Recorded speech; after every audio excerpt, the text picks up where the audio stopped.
A COP30 acontece este ano no Brasil, está chegando em Belém do Pará. O evento é o maior das Nações Unidas para discussão e negociações sobre as mudanças climáticas. 191 países estão credenciados, vários líderes mundiais vão vir ao Brasil discutir algo que importa a toda a população. Todo ser humano devia se interessar pelo assunto de conversa da mudança climática. Tanto que eu vou conversar agora com o Felipe Ramaldes, que é consultor em sustentabilidade, ele que é especialista no tema e vai trazer para a gente a importância de falar mais sobre as mudanças climáticas. Até porque, Felipe, não é algo que está distante. A gente já está vivendo as mudanças climáticas, né? Que cada vez mais estão mais intensas. É isso mesmo? Boa tarde. Boa tarde, Pedro. Primeiro, uma honra estar falando com a audiência aqui do Hora News, a audiência da Record News. Realmente, nós estamos, não é por falta de alerta, os cientistas vêm falando constantemente com relação ao risco da gente ultrapassar 1,5 grau de aquecimento da temperatura do planeta por conta das mudanças climáticas, né, por conta do aquecimento global que provoca as mudanças climáticas, e nós estamos cada vez mais sentindo ela chegar próximo das nossas vidas, né? Eu costumo usar exemplo aqui no meu estado, em que produtores de café viram no ano passado pela primeira vez um risco de não conseguir efetuar sua produção por conta do calor excessivo no período da floragem, que não é comum, não é normal. Nós também podemos observar uma seca muito severa, né, no norte do país, com baixas de rios nunca antes vistas na Amazônia. No sul do país, as chuvas intensas que marcaram a vida de muitas pessoas. Então, hoje, mais do que o calor que a gente sente no dia a dia, as mudanças climáticas estão chegando perto da gente e perto do bolso também, porque afeta as indústrias que dependem de insumos que vêm da natureza, que dependem do uso da terra, o próprio setor do agro, que também depende do uso da terra. Então, é um tema super global, que impacta a todos e que hoje a gente sente bem pertinho da gente aí. E, Felipe, o que a gente pode fazer para mudar esse caminho? Porque a COP reúne os líderes, principais líderes mundiais, mas não é o primeiro encontro, né? De fato, o que pode ser feito para combater isso? Nós dependemos de decisões importantes e por isso que a COP ela reúne os líderes dos países, né, que são denominadas como as partes. Porque nós dependemos que os estados e as lideranças dos países determinem alguns caminhos que a gente não vai conseguir fazer sozinho, como sociedade civil, os pesquisadores ou pelas empresas. A gente depende de políticas públicas e mudanças globais que possam trazer, primeiro, uma transição energética. Eu acho que um dos maiores fatores de emissão de gases do efeito estufa hoje, principalmente vindo do norte global, é a questão dos combustíveis fósseis, principalmente. Nós também temos muitas emissões vindas da indústria, que, por si só, vem buscando controlar isso através dos seus mercados regulados de carbono, né? Então, a Europa, por exemplo, já tem um mercado de carbono super maduro e já vem observando a redução das emissões da indústria, que é um grande fator de aquecimento do norte global. E a nossa realidade aqui no Brasil é um pouco diferente. A gente precisa cuidar primeiro da floresta amazônica, que tem uma importância muito grande na absorção de carbono. As árvores, a gente costuma dizer que as árvores são, primeiro, a tecnologia mais rápida, eficaz e barata de poder absorver o carbono da atmosfera, capturar o carbono que já está no ar. E para isso a gente precisa cuidar da preservação da floresta, regularizar o uso da terra. A gente tem muito problema fundiário na Amazônia, mas principalmente cuidar das queimadas. Hoje, o grande desafio do Brasil, que vem reduzindo nos últimos 3 anos, conseguiu reduzir suas emissões a partir das queimadas.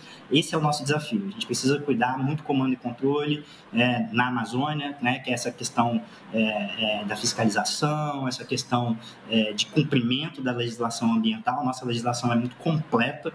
Então, no Brasil, a gente se diferencia um pouco do que precisa ser feito lá na Europa, nos Estados Unidos, na China, né, que hoje também vem crescendo em grau de emissões.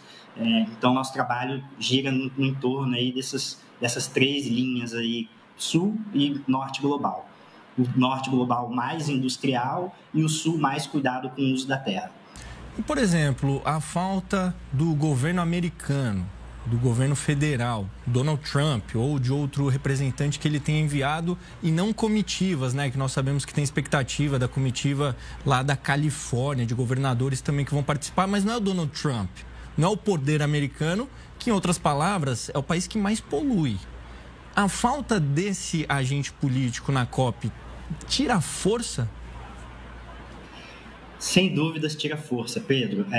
Os Estados Unidos ele é um dos maiores financiadores globais e retirou recursos da UNFCCC, que é quem cuida e organiza a cúpula climática global, e dessa forma acabou impactando muito no funcionamento, nas atividades, nas pesquisas, no monitoramento, e pode afetar ainda mais com os grandes acordos que são necessários. Por exemplo, uma das grandes discussões que a gente deve acompanhar nessa COP, e ela se repete ano a ano, é a questão da transição energética. E transição energética você não faz da noite para o dia, isso envolve grandes infraestruturas e grandes investimentos por consequência. Então, muito desses acordos, ele trabalha muito, são responsabilidades comuns, porém diferenciadas entre os países. Os países mais desenvolvidos acabaram afetando mais esse aquecimento do planeta. Então, eles têm mais responsabilidade em financiamento.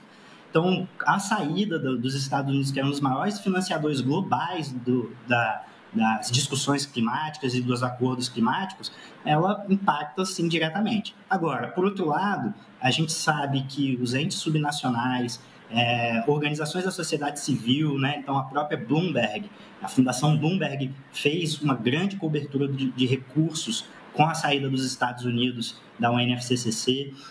A China, se espera muito que ela faça, ela tome uma posição de liderança nessa temática, porque a China já percebeu também os impactos que acontecem na sua própria indústria. Ela usa ainda muito carvão, mas, em paralelo, é um país que tem um investimento muito grande em transição energética e um dos maiores investimentos em restauração florestal do planeta, algo que nós normalmente reconhecemos no Brasil, mas a China fez um trabalho muito forte ao longo dos últimos 5 a 8 anos, nesse sentido da restauração florestal. Então, a gente percebe que a saída dos Estados Unidos vai deixando lacunas para outros atores, para outros países e atores também da sociedade civil que podem vir a cobrir esse período em que os Estados Unidos está fora pela segunda vez, né? Não é a primeira vez.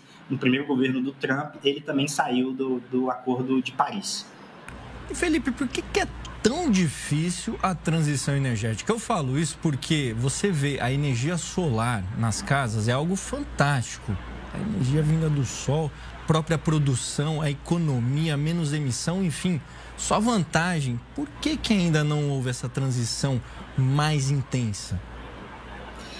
Olha, são vários fatores. Acho que o primeiro é o financiamento climático. Esse é o grande desafio, porque não adianta a transição energética acontecer dentro do território de um país em específico. Por isso que existe a COP climática, né, do clima, porque são 3 COPs e essa COP que a gente está observando é a COP do clima. Por isso que ela existe, porque não adianta os investimentos ficarem limitados ao território do país A, que usa os seus recursos para a sua própria infraestrutura. Isso precisa ser distribuído igualmente no planeta, porque não adianta, o aquecimento ele não tem fronteiras, né? Então, acho que um primeiro fator é o financiamento climático, tanto que nós não alcançamos as metas de investimento climático nas últimas 2 COP. Isso foi uma discussão muito longa, as negociações são difíceis, os países em desenvolvimento não querem ter a responsabilidade de ter uma contribuição por agora, nesse primeiro momento, porque os países desenvolvidos usufruíram, né, muito mais do uso, né, do nosso meio ambiente, por assim dizer, porque as indústrias se desenvolveram muito mais rápido nos Estados Unidos, na Europa, e aí acaba que os países em desenvolvimento não têm que ter essa mesma responsabilidade de investir. E esse investimento ele precisa descer para os países menores, descer para os países em desenvolvimento, principalmente para aqueles países que estão em ilhas, né, que vão sofrer o impacto das mudanças climáticas primeiro, e isso é muito complexo. Primeiro, porque os acordos eles precisam estar bem amarrados, precisa haver um equilíbrio. Os acordos, na maioria deles, são voluntários e precisa também ter uma medida de proporção. E um outro fator que impacta muito nessa dificuldade da gente avançar mais rápido é que os países precisam aplicar bem esses recursos. Então, isso exige muita burocracia, isso exige muito controle, muita transparência, e fazer isso de forma globalmente não é fácil. Um outro fator que impacta muito é a questão da infraestrutura, né, energética. Como que ela se distribui no mundo. A gente viu agora na guerra da Ucrânia com a Rússia que simplesmente a Rússia cortou a infraestrutura de distribuição de gás natural, que é uma fonte energética super essencial para a Europa, e causou um caos, uma remodelagem de toda a infraestrutura, de onde vem essa energia, né, de como captar essa energia para a Europa.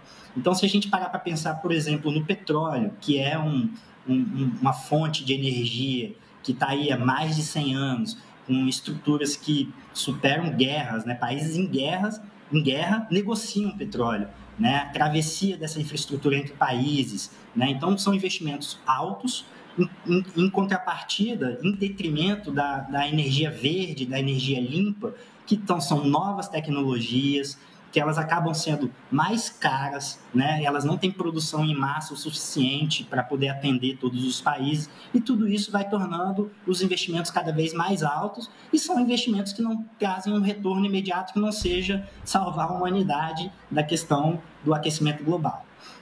É isso, Felipe Ramaldes, consultor em sustentabilidade. Obrigado pela entrevista.